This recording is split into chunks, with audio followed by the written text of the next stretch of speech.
wala nang bibili. Mr. President, I have said this before. The day we stop buying is the day they stop selling. Wala nang magbebenta, Mr. President, dahil walang bibili. Like for example, in this case, dito sa ating ngayon, maglagay ka na isang tambak na cocaine dyan. Kung walang drug dependent dito, walang hihipo nun. Basura yun, Mr. President. That is what I mean. Thank you. Salamat po sa inyong pagpapaliwanag. Yun din po ang pagkakaintindi ko, Mr. President. Kahit na theoretically magagawa po natin yun, ay talaga po palang mahihirapan din tayo. Ito po paglararawan na lang na kaya nating gawin. Kunwari, totoong lahat na nagawa po natin yun. Mananatili pong maharap po tayo sa problema dahil may babangon po pang mga iba pang mga drug dependents na ang pinagmumulan po nito ay marami pong mga problema sa buhay. Iba't iba pong kalagayan sa buhay. Halimbawa po, Mr. President, sa napakahirap pong kalagayan ng napakarami nating mamamayan ngayon, yung kanilang pong pagkain lang, Mr. President. Ngayon po ay halos na doble na po ang presyo ng mga bilihin ngayon. Isama po nyo yung gamot, yung lahat po ng pangangailangan para mabuhay ka lang ng disente. Kaya kung minsan po nagagawa na ng mga tao para malimutan lang ang problema na kanilang kinakaharap sa araw-araw. Lalo pa nga, isama mo po ang kanilang mga anak. Kaya po sila nakakahanap ng paraan para malimutan siguro yung problema. So, kung hindi po natin maayos ang problema nating pang-ekonomiko, socio-economic problems, yun po talaga ang kausa. Yan po yung pinagmumulan ng problema kung bakit lumalala at lalong nagiging mahirap para bakahin natin ang problema ng droga. Sa makatwid, Mr. President, hindi lamang po yung actual na paghuli sa mga gumagamit ng droga, i-reinforce natin ang mga batas, i-prosecute natin, i-rehabilitate. Kinakailangan po nating puntahan yung pinagmumulan muna ng problema kung bakit nagkakaroon ng mga taong sapilitang gumagamit ng droga. Sa makatwid, lalong mas malaki po yung problema ang kinakaharap natin. Hanggat hindi po natin na isasayos ang napakaraming problemang bumabalot sa ating bansa, mananatili po na magkakaroon at lalo pa pong magkakaroon at dadami pa ang mga taong maghahanap ng pansamantalang pagtatakip ng kanilang problema. Yan nga ay sa pamamagitan ng paggamit ng droga. Tama po ba ang aking assumption, Mr. President? Yes, Mr. President, maraming salamat po. Maganda yung napunto ninyo sapagkat you are absolutely right. But hayaan niyo pong dagdagan ko. At hindi lang yung ikang escape ang pinag-uusapan dito. As a matter of fact, thank you for reminding me because if I am asked, may mga drug dependent hanggang ngayon, drug dependent pa rin kahit ubos na droga. Ano ba problema? Ayan ang tatanong. Ano ba ang pinagsisimula dyan? Mr. President, I have used an acronym, PEACE, P-E-A-C-E, to describe it. And that encompasses and includes what the distinguished gentleman from Tarlac said, Senator Marcoleta. Tama po yun. Because P stands for peer pressure. Yan po isa sa mga dahilan. Sa eskwela, sa barkadahan, naku, pag hindi ka sumubok, ganito. Isa po yun. Yung E sa peace stands for escape. Yun mismo yung sinasabi ninyo. At yun ang isa sa mga dahilan. Parang escape po yan. Nakala nila, makakatakas sila sa problema nila, makakatakas sila sa kahirapan nila, sa pamamagitan nito. Mali po. Lalong nadodoble ang problema nila.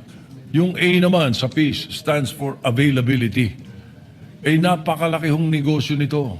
Ito po, bilyon-bilyones na dolyares na negosyo ito. That's why these people, these drug lords, these drug pushers, especially high-level drug traffickers, will make it available in your streets, in your homes, in your schools, everywhere. they will make it available at kukumbinsin kayo na sumubok at malulung dito sapagkat negosyo po ito.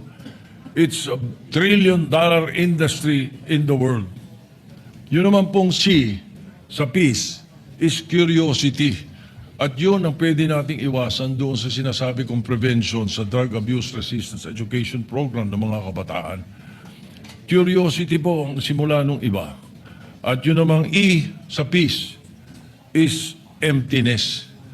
Kapag walang pagmamahal, pag walang Panginoon sa puso mo, Panginoon, pag walang ang Diyos sa puso mo, iyon na tinatawag nga na emptiness, malamang malulung ka sa ipinagbabawal na gamot.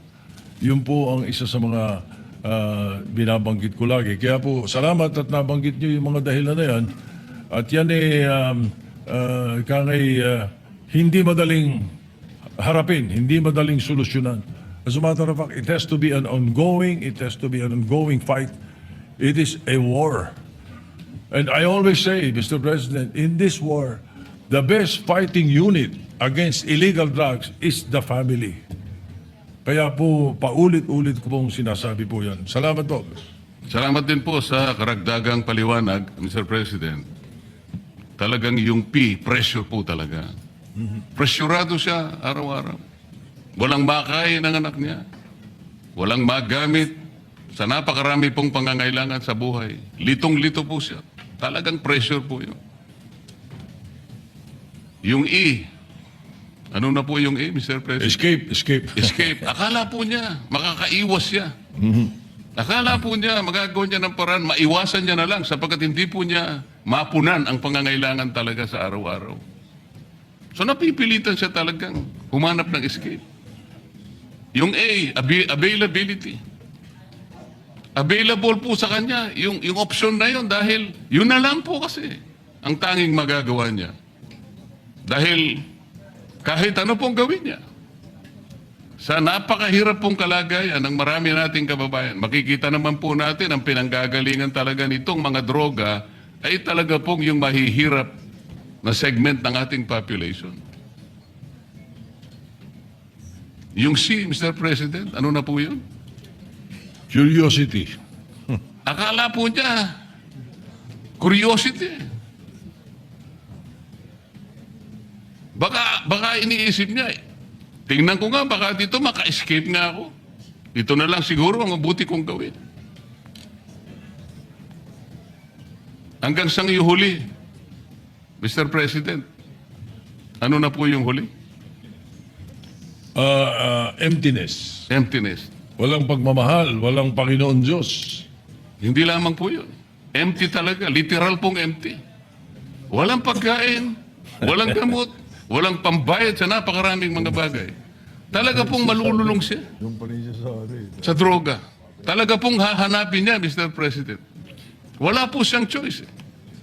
Hahanapan po niya yung makakapagbigay sa kanya ng panandaliang siguro escape sa kanyang buhay. Hindi niya kayang harapin lahat. Tao lamang siya. Ito po ang pinanggagalingan ng problema ng droga. Ito lang pong nangyari sa atin ngayon. Very recently, Mr. President. Nung nilimas po ang ating kabangbayan, lalo pong nalugso ang economic condition ng ating bansa. Lalo pong tumaas ngayon ang bilihin. Maski kanino po kayo magtanong ngayon, litong-lito ang ating mamamayan. Kaya alam ko po, lalong dadami na naman ang droga. Nakakalungkot po, nakakatakot. Sana po ay unahin natin sana yung pinagmumulan ng problema ng droga. Ito po yung pangkalahatang kalagayang kabuhayan ng ating bansa. Maraming salamat po, Mr. President. Maraming salamat po sa inyong panahon. Thank you. Just for the record, Mr. President, tayo naman po ang Kongreso at Senado, hindi po nagkukulang kung tutuusin. Lagi po nating inaharap ito. At meron nga po tayo mga tinutulak na mga bagong batas na pwedeng sumagupa dito. Ang isa po na mga naipasa na natin na inaasahan ko that in the very near future, the Executive Department will finish this. This is Republic Act 11928. This is the Separate Facilities for Heinous Crimes Act. Ito po yung mag-i-establish tayo ng isang lugar na kung saan nakahiwalay yung mga high-level drug traffickers para po maiwasan na natin yung debate naman pagdating sa death penalty. Anyway, Mr. President, maraming salamat.